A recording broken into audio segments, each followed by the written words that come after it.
Hey there, cultivator, welcome back to my channel. In today's video, I want to chat with you about virtual networking. In this era of social distancing, you might find yourself in webinars and you're wondering, how do I connect with the other attendees here? You might be in a Zoom webinar and you are chatting on the side, or you might be in a Facebook or LinkedIn live stream where others in the audience are sharing their insights. You know that they also have really great backgrounds and you want to connect with them, but you're not entirely sure how. So I'm going to break down 2 tips that I have for you that you can implement very easily the next time you find yourself in one of these scenarios, because something tells me that top knots and virtual networking is here to stay for a while. Before we dive in case you have not yet subscribed, be sure to hit the subscribe button and the like button, as I release new videos every Thursday centered around career advice, job search hacks, and mindset tools.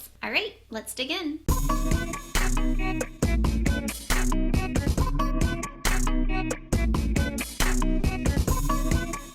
Over these past few months, I have attended a lot of different webinars as well as participated in various online seminars or summits and conferences that have gone 100% virtual. Because virtual networking is here to stay, and it's not the same as being able to go into a room and speak with somebody face to face and not have this limit of time, if you will, pressured on you, your strategy and approach has to be a bit different. What I mean by this is, whenever I have observed different chats going on, a lot of people are chiming in, they're sharing their thoughts, they're being engaging, they're really great participants. However, you don't really walk away with knowing anything about that person who is chatting alongside you. A lot of the feedback that they're chiming in with is very surface level. It's things like, I agree, but they're not necessarily sharing why they agree. Or they might say, that's a really great point, without sharing any justification or rationale behind what makes it a really great point. Now, as you're leaving your comments, I encourage you to also share your quick introduction. You want to establish yourself as an authority or give people some background and context of who you are. To give an example, instead of just saying, I agree with you, that is a very key point because blah, blah, blah, you might start that comment with, as a human resources business professional for the past 7 years and currently working at Tom's, I agree with you because I see this happen recently in blah, blah, blah, blah way, right? So you can see, just by adding a quick intro, it's going to get people curious of, oh, wow, I need to connect with this person. I would love to learn more about their background or their experience, or, oh my goodness, we're looking for an HRBP to join our team. Let me connect with this person. The second tip I have for you is to make sure that before hopping on, you just copy and paste your LinkedIn URL as well as your best contact information. So you know that in these events, the chat goes by very quickly, but also once the session ends, typically the chat disappears. If you are connecting with somebody, you're having this back and forth, you can absolutely message them privately, or you can put the @ symbol and their name and tell them, hey, I'd love to connect afterwards. Feel free to connect with me here, and then drop in, again, copied and pasted LinkedIn profile as well as your email address. Similarly, at the very end of the chat, if it's a very targeted group, you felt really engaged with other people, you can absolutely share that invitation to connect with you. And again, that could be something like, I really enjoyed this webinar today. Thank you so much for all of your guys' great energy and your thoughts. In case you want to connect, here's my LinkedIn profile and my email address. And again, you can plop that into the chat. I hope you found those tips helpful. Let me know in the chat the next time you're in a networking event online, whether or not you have utilized these tips. And if you have your own tips that you want to share with our community, be sure to leave it in the comment box. And as always, if you guys are looking for job search help or support, definitely check out the link in the description box down below. There's a lot of free resources that you can sign up for. And this video is being released next week. I hope that you like, share, comment, subscribe. Until then, I hope that you continue to cultivate your life and your career. I would love to see you back at this channel again.